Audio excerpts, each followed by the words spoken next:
ये जो दुष्ट राजनीति करने वाली ये जो कांग्रेस है दोस्तों, हमें इसे एक रोग की तरह, जैसे हम अपने शरीर से किसी रोग को कैसे स्वस्थ होकर बाहर फेंक देते हैं, उसी तरह हमें ये कांग्रेस की जो कुनीति वाली सरकार है, जिसने हमारे पूरे हिमाचल प्रदेश का बेड़ा गर्क कर दिया है। आप खुद सोचो कि ये लोग 18 महीनों में लड़ मर के इन लोगों ने क्या कुछ नहीं किया। क्या ये लोग आप लोगों को ये कैसे संभालेंगे जब ये खुद ही नहीं संभल पा रहे हैं, सत्ता ही इनसे संभल नहीं रही है, तो आप लोगों का ये क्या कल्याण करेंगे। इतनी त्रासदी यहाँ पे आई, हमें कुछ नहीं मिला, हमें कुछ नहीं, केंद्र हमें कुछ नहीं दे रहा। जयराम जी को हमेशा मीडिया में आकर सफाई देनी पड़ती है कि इनको अभी इतने 1000 करोड़ दिए, 1800 करोड़ रुपए इनको दिए, कहां गए वो पैसे, ये हमेशा आकर बताते हैं, इनको बताना पड़ता है। नहीं जी कुछ नहीं है, कहां गए कोई पता नहीं। तो आप खुद सोचिए क्या क्या चल रहा है उस सरकार में। प्रतिज्ञा लेनी है और यहाँ तो मैं दिल खोल के बोल सकती हूँ कि जैसे ही जून में इलेक्शन होंगे, चाहे वो विधानसभा के हो या लोकसभा के हो, हमें यहाँ मोदी जी का परचम लहराना है, हमें भगवा वापस लाना है, बीजेपी की सरकार बनानी है, मोदी जी वहाँ प्रधानमंत्री बनेंगे और यहाँ हमारे जयराम ठाकुर जी को मुख्यमंत्री बनाना है। जय श्री राम। कि आज बाबा अंबेडकर जी की जयंती है, उनका जन्मदिन है। दोस्तों, बाबा अंबेडकर इस धरती के एक महान पुत्र हुए। उन्होंने हमें जीवन जीने के मूल्य सिखाए। उन्होंने जो हमारे समाज में कुप्रथाएं थी उनके विरुद्ध आवाज उठाई और हमें हमारे समाज को निश्चय ही बहुत बेहतर बनाया। आज उन्हीं की वजह से हमारे समाज में कितनी कुप्रथाओं को नष्ट किया गया है और हमने अपनी ही गलतियों से, अपनी ही कमजोरियों से सीख कर आगे बढ़ना सीखा है। दोस्तों, लेकिन जैसे आपने देखा है कि उन्होंने तो इस देश के लिए बहुत कुछ किया, लेकिन इस देश ने उनके लिए क्या किया?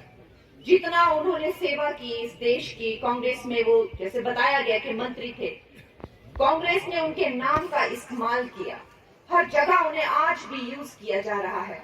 लेकिन क्या वो वाकई में हमारे देश के महापुरुषों का सम्मान करते हैं?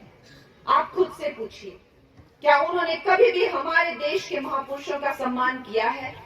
चाहे वो सुभाष चंद्र बोस हो, चाहे वो बाबा अंबेडकर हो, चाहे वो सावरकर हो, चाहे वो वल्लभ भाई पटेल, जो भी हो, उन्होंने कभी भी किसी भी महापुरुष को सम्मान नहीं किया, सिर्फ और सिर्फ वोट बैंकों की राजनीति की। ये हमारी भाजपा की सरकार है जिन्होंने बिना वोट, क्योंकि वो वाकई में देशभक्त लोग हैं, वो राजनीति से बढ़कर देश प्रेम के लिए सोचते हैं और वो जानते हैं कि देश की आत्मा उसके महान पुरुष होते हैं। उन्होंने बाबा अंबेडकर को भारत रत्न दिया और अब हमारे यशस्वी प्रधानमंत्री जी ने उससे भी आगे बढ़कर उन्हें एक देवता स्वरूप मानकर उनसे रिलेटेड, उनसे संबंधित जितने भी जगहें हैं जो कि महत्वपूर्ण कही जा सकती है, जैसे कि जहां उनका जन्म हुआ, जहां वो पढ़े, जहां वो रहे, चाहे भारत में या लंदन में, उन सब जगहों को तीर्थ का नाम दिया और ऐसी एक सूची बनाई और उन्हें पंच तीर्थ का नाम दिया। ये काम भी, इससे उनकी भावना का पता चलता है और ये कोई वोट बैंक की राजनीति नहीं है दोस्तों। उन्होंने ये सेम चीज जो है वो सुभाष चंद्र बोस जी के लिए की। आज भी दिल्ली में जिसे राजपथ किया कहा जाता था, वहां पर किसी जॉर्ज पंचम ने, जिसने हिंदुओं का और सब भारतवर्षियों का शोषण किया था, उसकी मूर्ति लगी थी, उसकी पूजा होती थी। वो हमारे लिए एक प्रतीक था, हमारी गुलामी का चिन्ह था। उसे हटा के वहां से निकाल दिया और सुभाष चंद्र बोस की, नेता बोस की प्रतिमा वहां लगाई। वही चीज उन्होंने वल्लभ भाई पटेल जी के साथ स्टैच्यू ऑफ यूनिटी का लगा के गुजरात में दुनिया को इसका सबसे बड़ी एक प्रतिमा, एक स्टैच्यू दिया। ये उनके भाव है महापुरुषों के लिए, ये हमारी भारतीय जनता पार्टी के संस्कार हैं दोस्तों।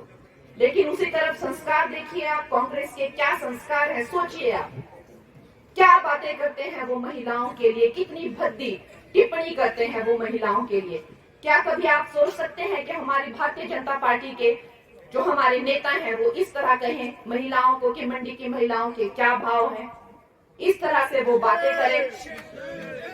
और अब चाहे वो मैं हूं, चाहे वो हेमा मालिनी जी हो, या चाहे वो जया प्रदा जी हो, कोई भी किसी भी औरत को, वो चाहे जवान हो या बुजुर्ग हो, मैरिड हो या अनमैरिड हो, किसी को नहीं छोड़ते हैं दोस्तों। इतनी नीच उनकी सोच है। और वही भारतीय जनता पार्टी महिलाओं के उद्धार में लगी हुई है।